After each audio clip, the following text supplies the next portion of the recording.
John chapter 12. Then 6 days before the Passover, Jesus came to Bethany, where Lazarus was, who had been dead, whom he raised from the dead. There they made him a supper, and Martha served, but Lazarus was one of those that sat at the table with him. Then Mary took a pound of ointment of spikenard, very costly, and anointed the feet of Jesus, and wiped his feet with her hair, and the house was filled with the odor of the ointment. Then one of the disciples, Judas Iscariot, Simon's son, which would betray him, said, "Why was not this ointment sold for 300 pence and given to the poor?" This he said, not that he cared for the poor, but because he was a thief, and had the money bag, and took what was put in there. Then Jesus said, "Let her alone, for the day of my burying has she kept this. For the poor you will always have with you, but me you will not always have." Many people of the Jews therefore knew that he was there, and they came not for Jesus' sake only, but that they might see Lazarus also, whom he had raised from the dead. But the chief priests consulted that they might put Lazarus also to death, because that by reason of him many of the Jews went away and believed on Jesus. On the next day, many people that had come to the feast, when they heard that Jesus was coming to Jerusalem, took branches of palm trees and went out to meet him and cried, "Hosanna! Blessed is the King of Israel that comes in the name of the Lord." And Jesus, when he had found a young ass, sat on it, as it is written, "Fear not, daughter of Zion, behold, your king comes, sitting on an ass's colt." These things his disciples did not understand at first. But when Jesus was glorified, then they remembered that these things were written of him, and that they had done these things for him. The people therefore that were with him when he called Lazarus out of his grave, and raised him from the dead, bore record. For this cause the people also met him, for they heard that he had done this miracle. The Pharisees therefore said among themselves, "Do you see how we are gaining nothing? Look, the world has gone after him." And there were certain Greeks among them that came to worship at the feast. These came therefore to Philip, who was of Bethsaida of Galilee, and desired him, saying, "Sir, we would like to see Jesus." Philip went and told Andrew, and again Andrew and Philip told Jesus. And Jesus answered them, saying, "The hour has come, that the Son of Man should be glorified.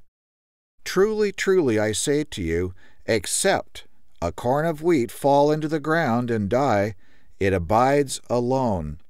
But if it die, it brings much fruit. He that loves his life shall lose it, and he that hates his life in this world shall keep it to life eternal. If any man serve me, let him follow me.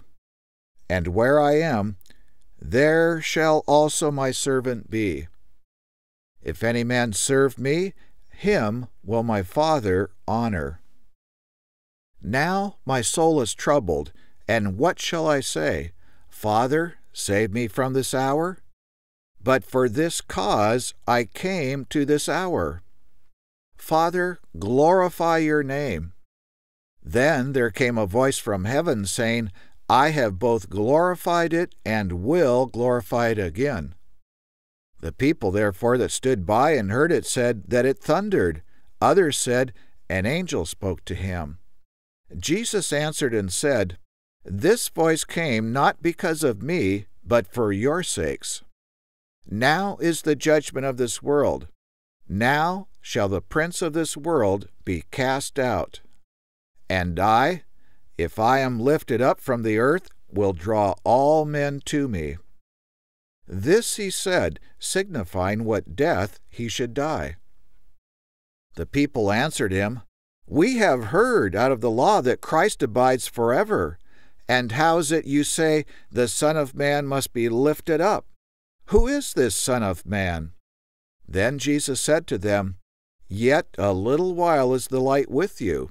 Walk while you have the light, lest darkness come on you. For he that walks in darkness does not know where he goes. While you have the light, believe in the light, that you may be the children of light. These things Jesus spoke and departed, and did hide himself from them.